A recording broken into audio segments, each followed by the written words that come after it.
Buenos días, que la honra y la gloria del Señor en este día sea para Él. Hoy a través de TV Isaías, el Señor trae un mensaje de mucha bendición para nuestras vidas, un mensaje en el cual el Señor quiere darnos ese mandato especial sobre cómo la iglesia doméstica es tan importante en el caminar de la iglesia y en el engrandecimiento del reino de Dios. Pero para empezar nuestra reflexión del día de hoy, vamos a poner en las manos del Señor esta meditación y esta reflexión, y como buenos católicos decimos en el nombre del Padre, del Hijo y del Espíritu Santo. Amén. Padre bueno, Padre amado, infinitamente seas alabado. En este día en el que estamos aquí a través de las cámaras de TV Isaías, queremos poner en tus manos esta reflexión. Que la fuerza de tu Espíritu Santo nos acompañe, que nos dé la capacidad de poder transmitir ese mensaje según tu voluntad, y que todos aquellos hermanos que estarán escuchándolo y viéndolo a través de TV Isaías puedan también escuchar con esos oídos del alma. Que la honra y la gloria sea para ti, y a ti, Virgen María, Madre de Dios y Madre nuestra, intercede por este momento de bendición ante nuestro Señor Jesucristo. Amén y amén. En el nombre del Padre, del Hijo y del Espíritu Santo. Amén. Damos inicio a esta reflexión. Como les decía, hoy vamos a hablar de la iglesia doméstica, lugar del encuentro con Cristo. Vivimos tiempos específicos y difíciles en la sociedad, y todos estos tiempos redundan y vienen a realizar bastantes complicaciones a nivel de nuestras familias. A través de llega a esa iglesia doméstica si realmente no nos encontramos preparados, obedientes y con responsabilidad. Y esa responsabilidad primera es la que todos nosotros como padres de familia debemos de tener para poder realmente encauzar a nuestros hijos por el camino de la fe. Por eso tanto el catecismo de la Iglesia Católica como el magisterio de la Iglesia en sí hablan de esa importancia, que la iglesia doméstica es la primera escuela de la fe. Pero para empezar nuestra reflexión, nos vamos a ir al libro del Deuteronomio en el capítulo 6, versículos 6 al 9. Y nos dice la palabra del Señor en esta mañana: escucha, Israel, Yahvé nuestro Dios y único Dios, y tú amarás a Yahvé, tu Dios, con todo tu corazón, con toda tu alma y con todas tus fuerzas. Graba en tu corazón los mandamientos que yo te entrego hoy. Repítenselos a tus hijos. Habla de ellos, tanto en casa como cuando estés de viaje, cuando te acuestes, cuando te levantes. Grábalos en tu mano como una señal y póntelos en la frente como tu distintivo. Escríbelos en los postes de tu puerta y a la entrada de tu ciudad. Palabra del Señor. Hoy el Señor es muy específico, a la vez fuerte, en este mandato tan especial. Hablamos del libro del Deuteronomio como aquel libro de la segunda ley, dicen los biblistas, ¿verdad? Pero no es porque haya otra ley, sino que está en medio de dos libros bien fundamentales ante la ley y ante el mandato del Señor. O sea que es podemos ver al libro del Deuteronomio como aquella repetición constante de lo que el Señor quiere para el bienestar específicamente de su pueblo, que en este caso, pero sobre todas las cosas, verlo en el bienestar hacia las familias, pero sobre todas las cosas, infundir en el corazón de los padres esa responsabilidad de vida. Y es importante que el mandato de Yahvé pues nos haga meditar sobre estas exigencias, sobre la integración de la fe en la vida diaria. Hoy, como les decía, vivimos un tiempo donde muchas veces nosotros los padres nos desligamos de esa responsabilidad del crecimiento de la fe en nuestros hijos. Cuando nosotros meditamos realmente en esa gran responsabilidad que tenemos y sobre todas las cosas de ser esa primera escuela de fe, es un momento para decirle: Señor, dame el discernimiento y ayúdame a tener la humildad para yo reconocer ante ti en qué estoy fallando o cómo estoy llevando esta responsabilidad. Y por eso cuando hablamos de responsabilidad, hablamos como de un sinónimo como de obligación, hablamos de un sinónimo de deber, hablamos de un sinónimo de disposición, ¿verdad? Y yo tomaba muy en cuenta que la mayoría de los padres de familia somos padres responsables, ¿verdad?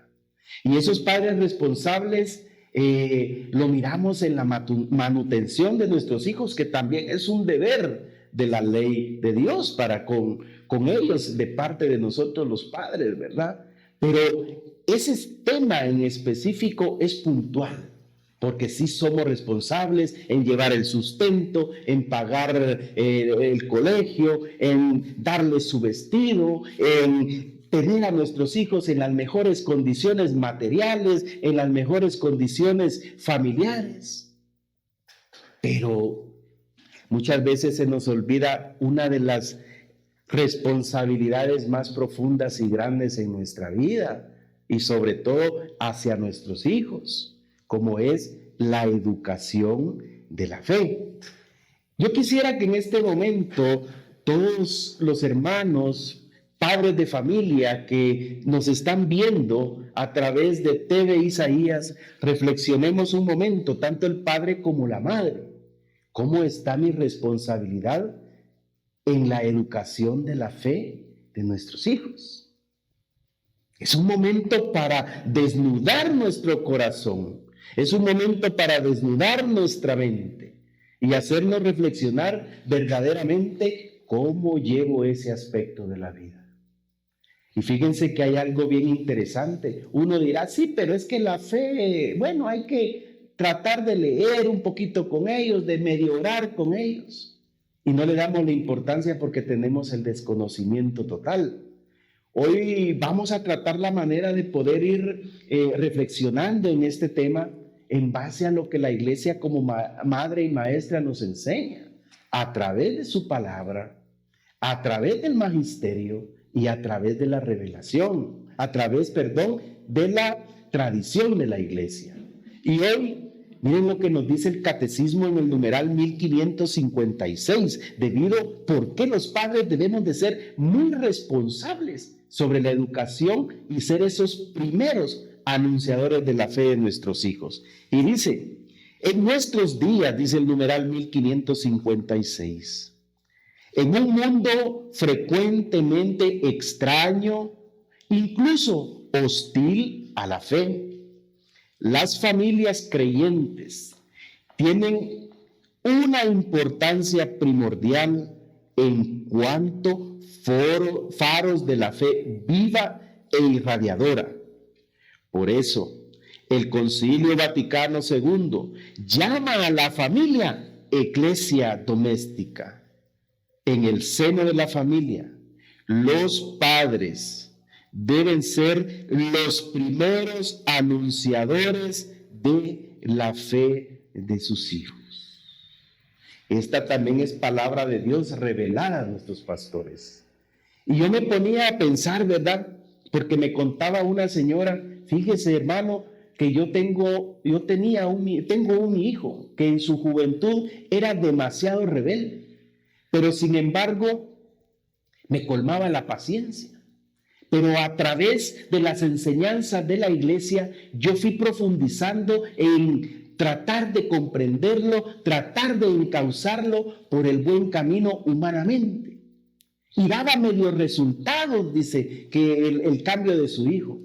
Pero hasta que ella adoptó y ella se responsabilizó más por ser esa educadora en la fe católica de sus hijos y acompañarlo a él a través de las catequesis, llevarlo a misa, su hijo fue realmente un cambio total el que tuvo hasta llegar a ser sacerdote. Por eso esto de ser los primeros anunciadores de la fe de nuestros hijos debe tener en nuestra mente que hay un equilibrio total en la vida de nuestros pequeños, en la vida de nuestros jóvenes, pero también en la vida de nosotros, ¿verdad? Es bien importante que en este mundo extraño, dice el catecismo, y hostil a la fe, los padres de familia católicos debemos de incrementar nuestra conciencia espiritual para poder optar, dice, a una mejor vida. El catecismo a mí me quedó sorprendido cuando dice en estos días, donde en un mundo frecuentemente extraño e incluso hostil a la fe. ¿Qué le presenta a los jóvenes, a nuestros hijos? El mundo. Les ofrece drogas, les ofrece desviaciones, les ofrece todo lo contrario a la voluntad de Dios. Y les ofrece una escuela totalmente del mundo, enraizada en el poder de Satanás. Muchas veces nosotros como padres no dimensionamos eso. Pero Satanás anda, ¿cómo dice? Como león rugiente queriendo devorar al que se le atraviese. Hoy es la responsabilidad de nosotros como iglesia doméstica, como padres de familia sobre todas las cosas, el arrebatarle a Satanás las conciencias, los modos, el corazón, el lenguaje, la vista, el oído de nuestros hijos. Y tratar la manera de poder transformar en nuestros hijos todo lo que les he dicho, pero que sea infundido a través de la fe y de la espiritualidad católica. Es importante el encuentro personal con el Señor, un encuentro eclesial, un encuentro donde la iglesia doméstica constantemente se esté encontrando con Jesucristo vivo. Acabamos de pasar pues este tiempo litúrgico de la Cuaresma y estamos con aquella alegría de ver a aquel Cristo resucitado. Pero que no se nos quede solo en una alegría superficial y que esa dimensión de Cristo resucitado nos lleve a nosotros como iglesia doméstica a encontrarnos con Él. Y a mí me llama mucho la atención y me gusta el encuentro de Jesús, la Virgen María, en las bodas de Caná. Y miren tan bonito cómo la reflexión del Evangelio nos lleva a meditar en cómo la iglesia doméstica debe encontrarse permanentemente con Jesús, la Virgen y la iglesia. El primer milagro en Caná, en las bodas de Caná. 3 días más tarde se celebraba una boda en Caná de Galilea y la madre de Jesús estaba allí. También fue invitado Jesús a la boda con sus discípulos. Sucedió que se terminó el vino preparado para la boda y se quedaron sin vino. Entonces la madre de Jesús le dijo: no tienen vino. Jesús le respondió: ¿qué quieres de mi mujer? Aún no ha llegado mi hora. Pero su madre dijo a los sirvientes, hagan lo que él les diga. Había allí 6 recipientes de piedra de los que usaban los judíos para sus purificaciones, de unos 100 litros de capacidad cada uno. Jesús dijo, llenen de agua esos recipientes, y los llenaron hasta el borde. Saquen ahora, les dijo, y llévenle al mayordomo, y ellos lo llevaron. Después de probar el agua convertida en vino, el mayordomo llamó al novio, pues no sabía de dónde provenía, a pesar que lo sabían los sirvientes que habían sacado el agua. Y le dijo, todo el mundo sirve al principio el vino mejor, y cuando ya todos han bebido bastante, les dan el de menos calidad. Pero tú has dejado el mejor vino para el final. Palabra del Señor. Gloria a ti, Señor Jesús. Cuando vemos este pasaje, realmente hay un encuentro. Ese encuentro personal, ese encuentro familiar, pero quiero detenerme primero a que meditemos y hagamos una pequeña reflexión sobre el pasaje. Aquí Jesús no había hecho ningún milagro. Por eso le dice a su madre, madre, pues es que si no ha llegado todavía mi hora. Y no quiero decirte que Jesús haya despreciado a la Virgen, ¿verdad? Sino que Jesús le decía, sí, madre, yo entiendo. O sea, entre tú y tu voluntad no hay nada que yo no pueda hacer porque yo te obedezco como hijo hacia ti. Pero no hay nada imposible que yo no pueda hacer, madre. Y cuando meditamos nosotros como iglesia doméstica, vemos que el primer milagro de Jesús lo hizo en una boda. Miren qué bonito. Y ese aspecto del Evangelio nos lleva a entender a nosotros la importancia de Jesús, la importancia de la Virgen y la importancia de la iglesia hacia la iglesia doméstica. Hoy vemos reflejado ese encuentro, pero cuando hablamos de encuentro, pues hay encuentros futbolísticos, hay encuentros políticos, pero este encuentro fue un encuentro espiritual, ¿verdad? Dice que cuando hablamos de encuentro, es cuando Jesús, llegando a tu vida, y tú te pones en contacto vivo con su presencia. En pocas palabras, es Jesús primero el que te va a buscar. Por eso, hoy los padres de familia, en el hoy, debemos encontrarnos verdaderamente con ese sentido profundo del encuentro con Jesús. Un encuentro personal, individual, pero también un encuentro familiar. Un encuentro como iglesia doméstica.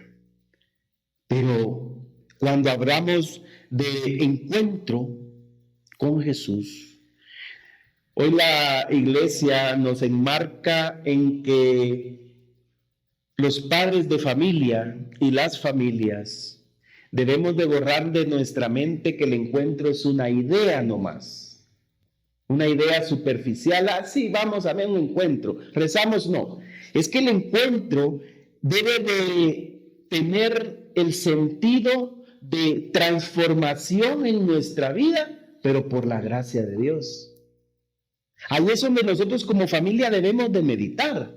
Y a raíz de este encuentro de Jesús en esta boda de Caná, debemos de preguntarnos nosotros, ¿qué suscita en nuestra familia, en nosotros como padres de familia, en nuestros hijos, el encuentro con Cristo vivo?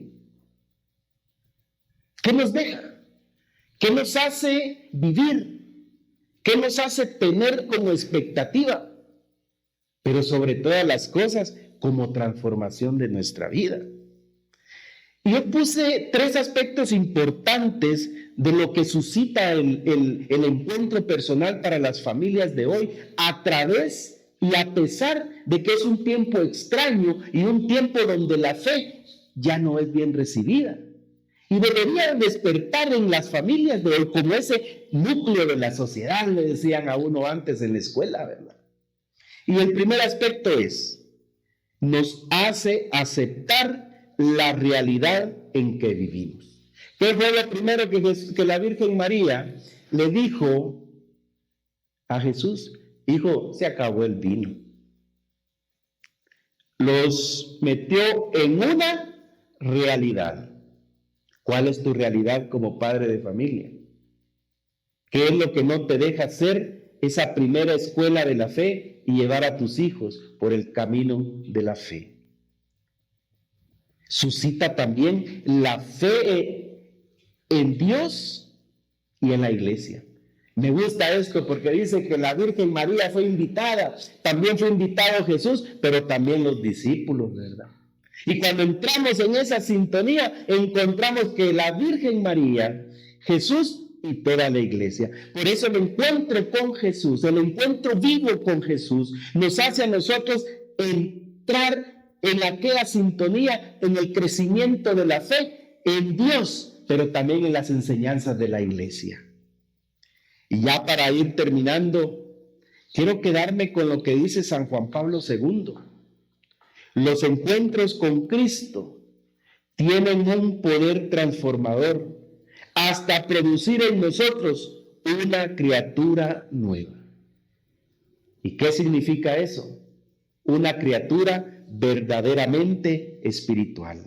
Y decía el mismo Juan Pablo II en el documento de Iglesia en América, el encuentro con Cristo nos conduce a profundizar y a asumir una verdadera espiritualidad cristiana. Y ahora ya les pregunto a los padres, ¿qué entendemos nosotros por esa verdadera espiritualidad cristiana? Cuando hablamos de espiritualidad cristiana, hablamos de ese nuevo estilo de vida según las exigencias cristianas, como es la vida en Cristo y en el Espíritu Santo. Y hoy me voy a quedar con esa reflexión. Cuando hablamos de la vida en Cristo y del Espíritu Santo, no son caminos separados, dice, ni distintos, sino una sola vida cristiana sostenida por el Espíritu Santo. Esto se entiende como la unión real con Cristo resucitado, unido a Él para imitar su vida. Padres de familia, iglesia doméstica, estamos en un tiempo muy extraño en el mundo, donde Satanás, como dicen por ahí, quiere andar metiendo su cola donde sea, donde la fe ya no es bien recibida, es rebatida, señalándonos nosotros las cinturas, para estar preparados, alertas y verdaderamente empezar a ser, si no lo hemos sido, esa escuela de la fe de nuestros hijos, porque estamos viviendo tiempos muy difíciles. Vamos a terminar esta reflexión poniéndole en las manos, así como empezamos, por medio de la oración. En el nombre del Padre, del Hijo y del Espíritu Santo. Padre, te damos gracias en este día por este momento tan bonito que nos has regalado de poder reflexionar tu palabra. Te pedimos, Señor, que tu palabra haya llegado a los corazones de los hermanos que han estado atentos a través de TV Isaías y que haya quedado en su corazón esa semillita de la fe, esa semillita que germine en beneficio a la iglesia doméstica. Todo esto, Padre, te lo pedimos y te lo agradecemos en el nombre poderoso de Cristo Jesús, en el nombre bendito de tu Hijo amado. En el nombre del Padre, del Hijo y del Espíritu Santo. Amén y amén. Muchas gracias, hermanos. Se despide de ustedes su hermano en Cristo, Marlon Fajardo.